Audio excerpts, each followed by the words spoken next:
Son las 11:10 de la mañana en todo el país. Como les decíamos más temprano, se acaban de presentar los resultados de la evaluación educativa Aristas Primaria 2020, pruebas de evaluación nacional del desempeño del sistema educativo, pruebas que además aportan datos y aportan información sobre oportunidades de aprendizaje, desempeños en lectura y matemáticas, habilidades socioemocionales de los estudiantes de tercero y sexto de primaria y de tercer año de liceo, públicos y privados de todo el país. Bueno, lamentablemente las diferencias socioeconómicas entre los estudiantes y sus familias también en esto juegan un papel fundamental, ¿no? Estamos en línea con el señor Guillermo Fossati, que es integrante de la Comisión Directiva del INED, el Instituto Nacional de Evaluación Educativa. Fossati, buen día, ¿cómo le va? Buen día, ¿qué tal? ¿Cómo le va? Muy bien, muchas gracias. Ayer estaba mirando el video de presentación en el cual habla Javier Lacida, también habla Caygiani y habla usted. Y usted dice, bueno, a este tema hubo que hincarle el diente sin anestesia. Que bueno, vino de golpe, ustedes asumieron y dijeron, bueno, acá tenemos que agarrar el toro por las astas, como se dice vulgarmente. Estas pruebas aristas los dejan con cierta preocupación. Una de las frases que yo subrayé, que dijo usted, que no es algo nuevo, pero que preocupa, demasiados alumnos aprenden muy poco.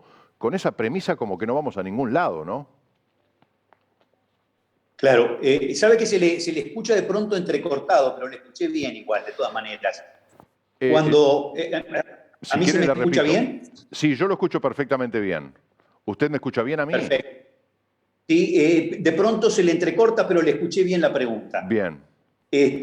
Bueno, cuando yo digo sin anestesia, es porque el sistema educativo tuvo que encarar la realidad 2020 como las circunstancias lo imponían. Y esto hace que se tuvo que pasar a un sistema de combinación presencial-virtual y por momentos solo virtual, y con la experiencia que hasta ese entonces existía en torno a lo que es un sistema educativo virtual, es decir, a distancia, con todas las complejidades que tiene, impone cambios curriculares o ajustes curriculares, impone cambios pedagógicos, impone tener acceso a los dispositivos para poder acceder vía internet a los procesos de enseñanza y aprendizaje.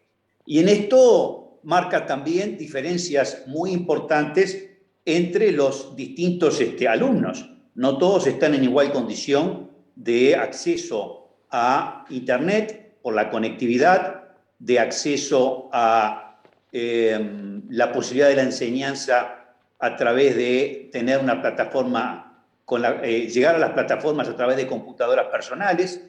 No todos tienen igual apoyo en la familia. Ahí hay una diversidad también importante.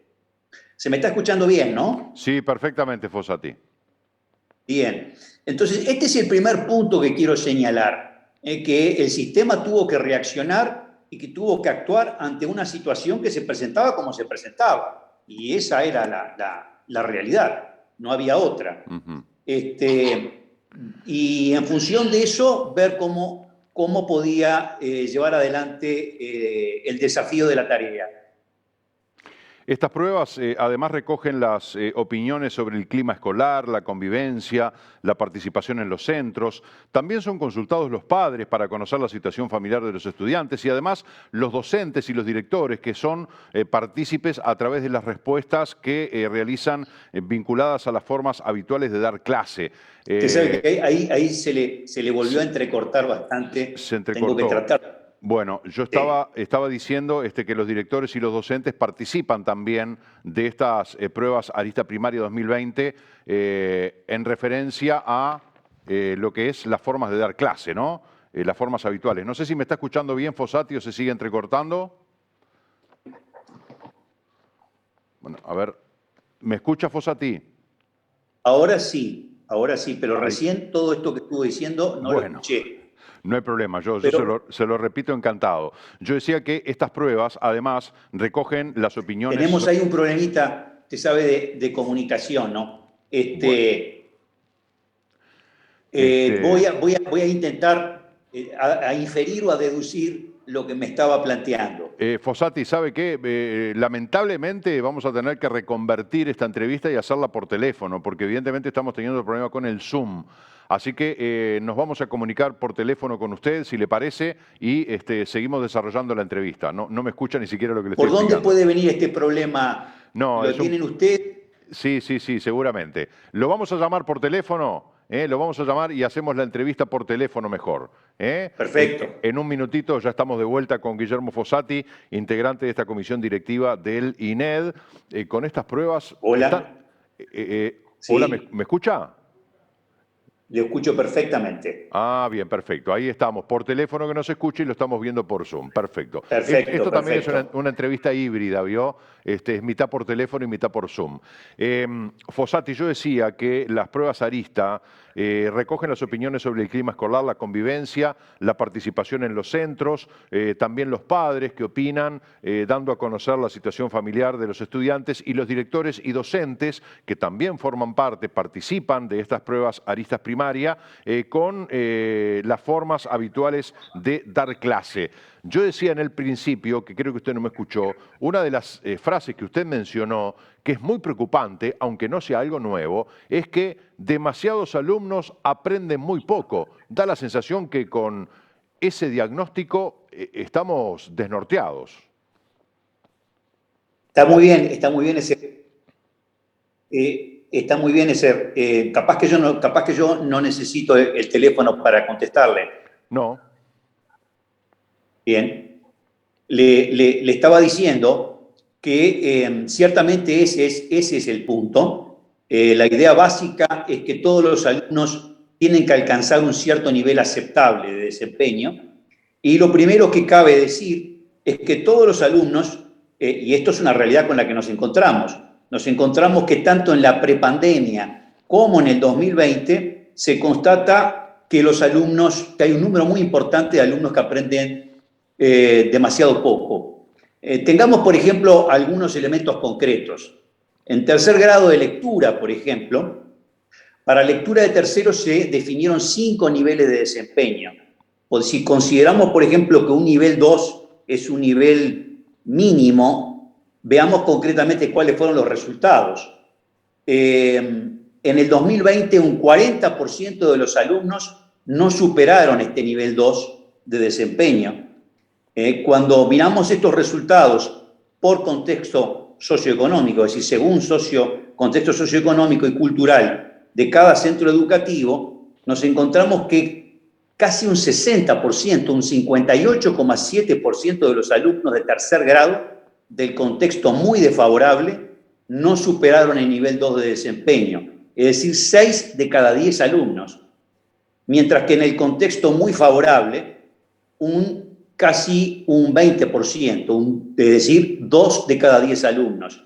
Estos contrastes entre aquellos que están en posición de ventaja y aquellos que están en posición de desventaja son muy marcados y se han visto en toda la realidad.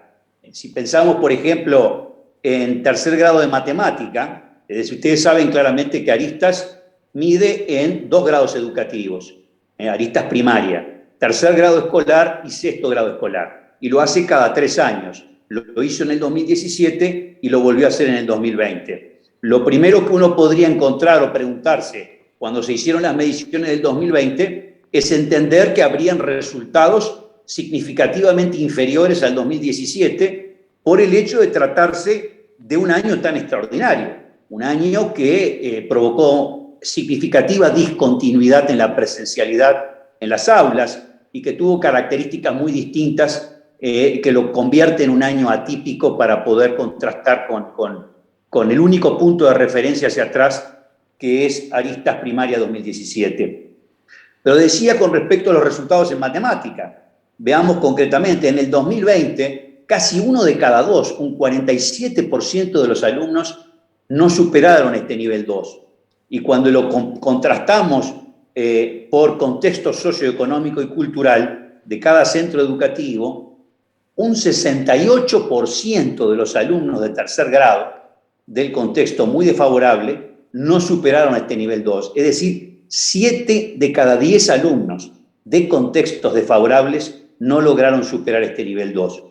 contra 2 de cada 10 alumnos del contexto favorable. Esto está mostrando una realidad muy importante. Estamos hablando del tercer grado escolar, donde se esperan ciertos resultados, no están alcanzados estos resultados. Y esto es una realidad que la teníamos en la prepandemia, porque el punto de partida del 2017 no era un punto favorable, era un punto que tenía características muy complejas en materia de niveles de rendimiento y de desempeño, y tenía inequidades muy importantes en cuanto a cómo se presentaban los resultados entre grupos de alumnos en condiciones muy distintas. La verdad que los números, los resultados de estas pruebas son realmente escalofriantes, ¿no? Porque nos están dando unos porcentajes de alumnos que superan niveles básicos bajísimos. Uno piensa en un futuro y decimos, pero los muchachos que están en tercer año de escuela y que tienen esos niveles tan bajos de aprobación o de superación, van a ser hombres y mujeres del mañana, que parecen frases hechas pero son absolutamente reales. Y uno dice, ¿qué preparación tienen en un mundo tan desafiante, tan competitivo como en el que estamos viviendo y que además la cosa va cada vez más rápido? Quiere decir que de acá, dentro de 10, 20 años, vamos a vivir en un mundo inimaginable y sin embargo no tenemos estudiantes que estén preparados. Indudablemente que la pandemia vino a complejizar esta situación por la virtualidad, por la ausencia del contacto con los pares. ¿Cómo cree usted que se puede lograr? Yo tenía anotada aquí una pregunta para decirle, ¿cómo es el éxito en la educación? ¿Cuándo se considera que una educación en un país es exitosa? Muy buena pregunta. El primer concepto allí es entender que un país no tiene por qué estar contrastando excelencia con equidad. Es decir, ambos cometidos son y ambos objetivos son necesarios. Yo le diría que el mayor de los estancamientos o de los progresos de cómo va un sistema educativo hay que verlo en qué es lo que se logra en los aprendizajes. Es decir, la enseñanza tiene varios cometidos. Uno de los sacrificios más grandes que se provocó en el año 2020 tiene que ver con la interacción de los chiquitos con sus pares, es decir, procesos de socialización. Esto lo digo para mostrar que hay objetivos que trascienden o que van más allá de lo académico específicamente. Pero los aprendizajes, los sistemas educativos están creados y generados para producir aprendizaje, para enseñar y que los alumnos aprendan. Y por lo tanto, este es el criterio con el cual tenemos que estar viendo si avanzamos, si progresamos, si estamos estancados o si retrocedemos. Y al mismo tiempo entender que un sistema funciona bien cuando todos los alumnos, particularmente aquellos que provienen de condiciones socioeconómico-culturales de mayor desventaja, logran avanzar, logran adquirir las competencias que van a ser necesarias luego para seguir aprendiendo y para poder desempeñarse en el mundo del mañana. En un mundo tremendamente cambiante, donde las cosas hoy son muy distintas a lo que eran en otros tiempos. Hoy el aprendizaje memorístico, enciclopédico de la enseñanza de otros tiempos ha cambiado. Los alumnos tienen acceso a través de Internet rápidamente a la información. Lo que tienen que saber es saber llegar a la información, saber diferenciar lo que es una información pertinente y relevante y útil de aquella que no lo es, y saber aplicar el conocimiento. La aplicación del conocimiento se convierte en un problema muy particular de relevancia en el mundo de hoy y en el mundo de mañana. Hay un aspecto que también usted señalaba, recién lo mencionó, y es el acceso a la conectividad, el acceso masivo a Internet, a dispositivos móviles, que ahí ya estamos marcando una clara diferencia de... Estamos en un mundo virtual, en un mundo donde la educación a distancia, yo recuerdo cuando hace algunos años algunas universidades ofrecían la educación a distancia como un plus, ¿no? Como un agregado importante y resulta que hoy es moneda corriente. Pero digo, el acceso masivo a la conectividad y a Internet, así como la formación de los docentes para enseñar en línea. No es lo mismo dar clase a través de una computadora que dar clase en el salón. Y usted decía, solo así, ¿no? En caso de que haya acceso masivo a la conectividad y a Internet, son efectivas las enseñanzas y aprendizajes en línea. O sea que si no tenemos un elemento en un funcionamiento absolutamente pleno, no vamos a obtener buenos resultados con esta práctica. Exacto, es otra buena pregunta. Ciertamente el tema, primero, es inexorable que vamos avanzando y el mundo va avanzando a la combinación entre lo presencial y lo virtual. Por lo tanto, no hay que verlo como mutuamente excluyentes. Son complementarios y son enfoques que están presentes y es parte de lo que deja este año de la pandemia. Parte de lo que deja es que a partir de la pospandemia vamos a entender concretamente que la virtualidad como herramienta es muy importante. Ahora, esto tiene un conjunto de exigencias muy claras. Por un lado, exige una conectividad a todo el territorio nacional con un ancho de banda apropiado, donde no existan diferencias para poder acceder a las plataformas virtuales. Por ejemplo, el 2020 marcó una realidad muy extraordinaria en lo que hace a las plataformas de Ceibal, para acompañar precisamente los procesos de enseñanza y aprendizaje. La plataforma CREA, que es una plataforma que fue la más frecuente, la que más se utilizaron los alumnos en el año 2020, y es un entorno virtual que permite gestionar cursos. CREA lo que hace es crear o compartir materiales didácticos y trabajar en grupos. Y pensemos concretamente que mientras que en el año 2017 se utilizaba la plataforma 6 días, en el 2017 solo se utilizó la plataforma, en el 2020 se utilizó 62 días de promedio. Esto significa que es una herramienta importante. No podemos afirmar que el uso de la plataforma es lo que marcó que en el 2020 los logros no hayan mostrado diferencias con respecto al 2017, porque eso lo podemos trazar como una hipótesis. Hay otro tipo de hipótesis que tendremos que estar explorando desde el Instituto Nacional de Evaluación Educativa para tratar de poner luz y comprensión a todo esto que se está viendo. Pero ciertamente el desafío de pasar a un sistema educativo virtual en combinación con lo presencial, porque esto no excluye lo presencial. Repito lo que dije hace un rato y es importante decirlo. Los procesos de enseñanza-aprendizaje implican la interacción con los pares, implican vincularse. Los vínculos son muy importantes para la formación. Ahora, desde la virtualidad o desde el sistema a distancia, necesitamos docentes que estén capacitados. Por lo tanto, la formación docente es otro de los grandes desafíos para que efectivamente puedan hacer uso de las herramientas del entorno virtual y sepan desempeñarse en el entorno virtual, que exige didácticas y pedagogías diferentes. Y al mismo tiempo necesitamos un apoyo de tutoría al alumno para orientarlo en el buen uso de estas plataformas. Porque una cosa es tener la herramienta y otra cosa es hacer un buen uso de la herramienta. Usted recién también lo mencionaba, ¿no? Parece que hubiéramos preparado la entrevista juntos porque se me adelantó un par de veces a preguntas que yo tenía puntualmente. Usted habla de la convivencia con sus pares, que de repente, como usted también lo dijo en alguna oportunidad, los más chiquititos son los que más lo sufren. En mi caso, que soy padre de estudiantes en edad de liceo y en edad universitaria, nos damos cuenta que la falta de socialización se nota, en mi caso, más en el hijo adolescente en edad liceal que en las hijas universitarias, pero cuanto más bajamos de nivel educativo, me refiero al grado, más se nota la carencia, la ausencia, el agujero que está dejando el hecho de que no puedan estar con sus pares, porque los ven por internet, hablan por teléfono, juegan online juntos, todo bárbaro, pero ese contacto, esa presencia física entre pares es insustituible. ¿Usted cree que esto va a dejar una marca, una mella en los estudiantes, el hecho de haber estado privados un año y pico, capaz que 2, de no compartir con sus pares? Bueno, tenemos allí un gran desafío, y yo diría que es un desafío que trasciende al Instituto Nacional de Evaluación Educativa, porque también toca a todo el sistema de salud, Claro. que es ver el impacto que esta pandemia dejó en tanto los vínculos fueron restringidos, se encontraron concretamente con pautas de procesos normales de socialización que no se desarrollaron.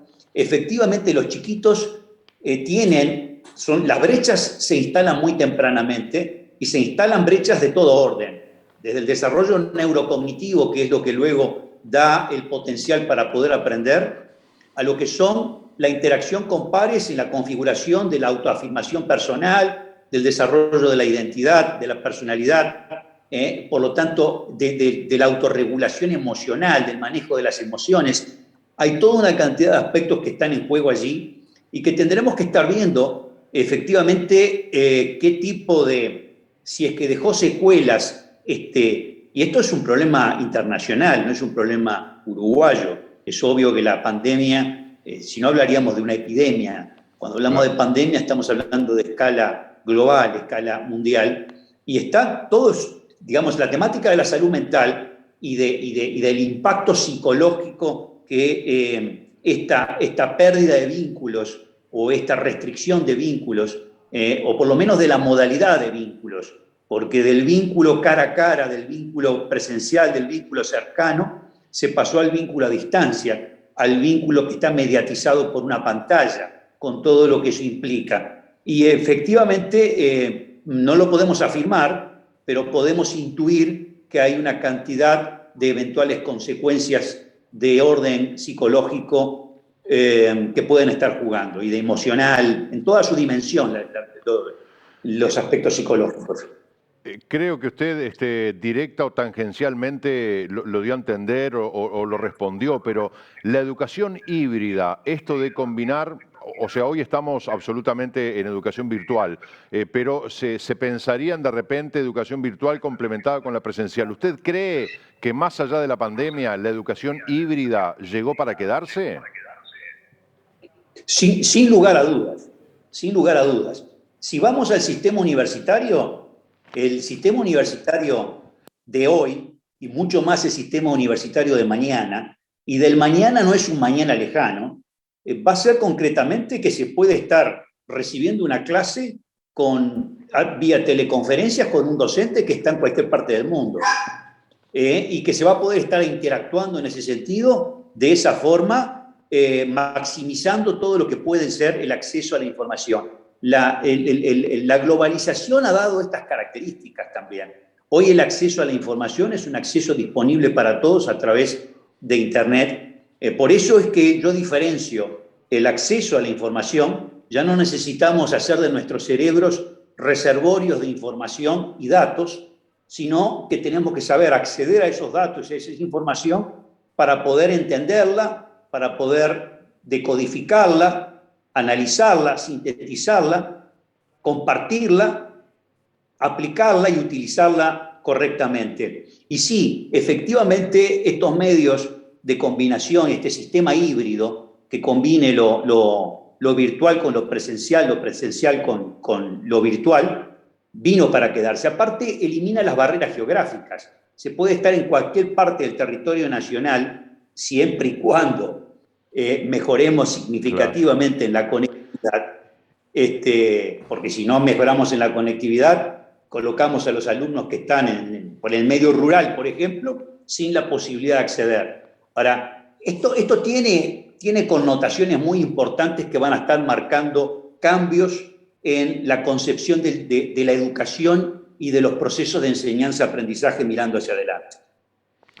Fossati, para ir redondeando la entrevista, me quedan preguntas pendientes, pero le quería preguntar, ¿cómo se logra la permanencia de los estudiantes en la enseñanza? Usted habla de objetivos y seguramente este es uno de los enormes desafíos que tiene la educación, hacer que los estudiantes permanezcan, no tener tanta deserción, no tener tanto abandono, que tengamos niveles de pasaje de primaria a secundaria importantes, de secundaria a educación terciaria importantes. ¿Cómo se logra eso? ¿Qué hay que hacer? ¿Qué hay que cambiar? Bueno, en el caso de la educación primaria no tenemos ese problema. Este año 2020 sí marcó una realidad muy particular, porque los sectores más desprovistos o en condición socioeconómico-cultural de mayor desventaja, nos encontramos con una ausencia muy importante al culminar el año. Un 5,4% de los alumnos no estaban presentes. Por lo tanto, eso estamos del sector de mayor desventaja. Y eso está diciendo algo. Pero en general en la educación primaria las tasas de presencia y de asistencia al sistema educativo son muy altas. El gran problema lo tenemos en la educación media.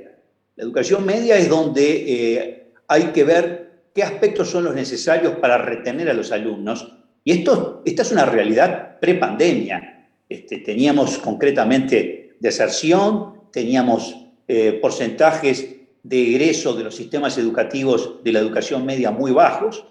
Nosotros somos un país francamente inequitativo en lo que significa lograr niveles, culminar niveles educativos. Un 40% de los alumnos culmina la educación media superior en Uruguay, contra un 75% o más en el caso de Chile, por ejemplo. Entonces, es un gran desafío, pasa por varios factores, pasa por la pertinencia y la relevancia de lo que se enseña. Si los alumnos sienten de alguna manera que hay una desconexión muy grande entre los contenidos curriculares y el mundo real, por eso es que hay que tratar de llevar la enseñanza a la aplicación de los conocimientos en el mundo real. Es una de las maneras de levantar los niveles de motivación y de cargar de sentido la tarea educativa para el alumnado de la educación media. Los otros aspectos es, a mi juicio, esto lo estoy hablando muy a título personal, reducir la sobrecarga curricular que tiene la educación media.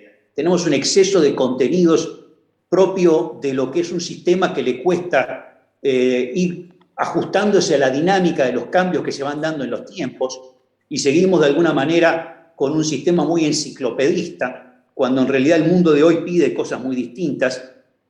La Administración Nacional de Educación Pública tiene un desafío muy grande a lo largo de este quinquenio en materia de ajustes y cambios curriculares, pasando de contenidos básicamente a contenidos y competencias. No se eliminan los contenidos porque no se puede razonar y pensar y aplicar conocimiento, y no se desarrollan competencias si no se tienen ciertos contenidos básicos. No podemos aplicar el razonamiento numérico matemático si ciertos contenidos importantes no los tenemos primero adquiridos. Y después dar también espacio a que el alumno pueda tener algunas asignaturas opcionales. Es decir, entender que hay una serie de asignaturas instrumentales que tienen que ser obligatorias, un mismo umbral o nivel de competencias y de conocimientos para todos los alumnos, y después variabilidad. Estamos cada vez más tratando de avanzar hacia sistemas educativos donde lo personalizado juegue, que es una de las maneras de retener al alumnado. Guillermo Fossati, yo le quiero agradecer muchísimo estos minutos. Lamentablemente se nos terminó el tiempo. Seguiría conversando con usted un rato más. Es muy interesante escucharlo. Le deseamos una muy buena jornada, la mejor de las suertes en la gestión dentro del instituto, pero en la educación en general. Ojalá podamos cambiar un poco la pisada y tener resultados mucho más auspiciosos. Gracias. Es el propósito que perseguimos, estamos en la tarea, y ha sido un gusto para mí y estoy disponible para cuando ustedes quieran. Muchísimas gracias. Será un placer conversar nuevamente con usted. Que tenga un buen día.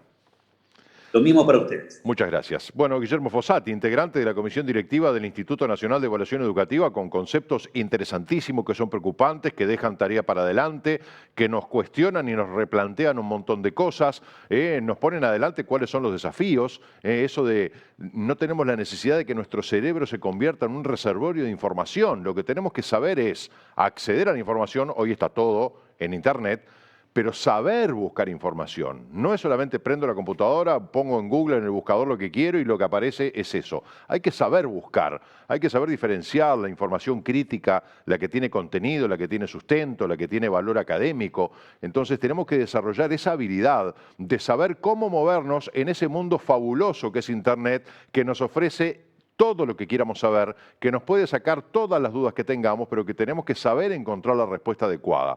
Ese es el desafío, o uno de los desafíos en los que tenemos que pensar, en estar preparados para sabernos mover en el gigantísimo mundo de Internet. Lo hablamos con José Luis López todos los lunes. Sabernos mover de manera segura, de manera responsable, de manera muy crítica para, bueno, tratar de avanzar en este mundo tan complejo en el que nos toca vivir y ni que hablar en el que vendrá.